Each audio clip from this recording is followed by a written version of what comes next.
আমাদের কাছে পেঁপে একটি সুস্বাদু ফল ও সবজি হিসেবে অতি পরিচিত। বিখ্যাত ইতালীয় ভ্রমণকার ক্রিস্টোফার কলম্বাস পেঁপেকে ফলের ফেরেশতা উল্লেখ করেছিলেন। সারা বছর জুড়ে বাংলার গ্রাম-গঞ্জে সব জায়গায় ফলটি পাওয়া যায়। চলুন পেঁপের বিভিন্ন উপকারিতা সম্পর্কে জেনে নিই। পেঁপে কোলেস্টেরল নিয়ন্ত্রণ করে, ওজন কমাতে সাহায্য করে, ত্বকের জন্য পেঁপে উপকারী, দৃষ্টিশক্তি বৃদ্ধি করে, ডায়াবেটিস নিয়ন্ত্রণ করে, হজম শক্তি বৃদ্ধি করে, বিভিন্ন রোগ প্রতিরোধ করে, মানবদেহে ক্যান্সার, ঠোঁটের ও মুখের ঘা প্রতিরোধ করে। কাঁচা বা পাকা পেঁপে যে সাদা রস বের হয় তা খেলে চামড়ার চুলকানি, চর্মরোগ, অনিদ্রা, মাথা ব্যথা কমে যায়। তার সঙ্গে হৃদরোগে খুবই উপকারী। পেঁপের বীজ খাওয়া যেতে পারে।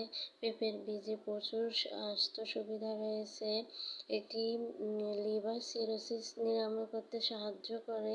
এটি আয়ুর্বেদিক ওষুধ হিসেবে খাদ্যে বিষাক্ততা নিরাময় ও চর্ম নিয়ন্ত্রণের জন্য ব্যবহার করা হয়। পেঁপের আরেকটি বিশেষ গুণ রয়েছে, সেটি হচ্ছে পেঁপের যে সাদা রস বের হয়, এটা একটা পাত্রে সংরক্ষণ করে।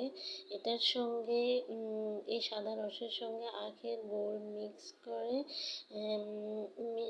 গ্যাস্ট্রিকের ওষুধ তৈরি করা হয়। এটি গ্যাস্ট্রিক নিরাময়ের জন্য খুবই উপকারী একটি ওষুধ হিসেবে ব্যবহার করা যেতে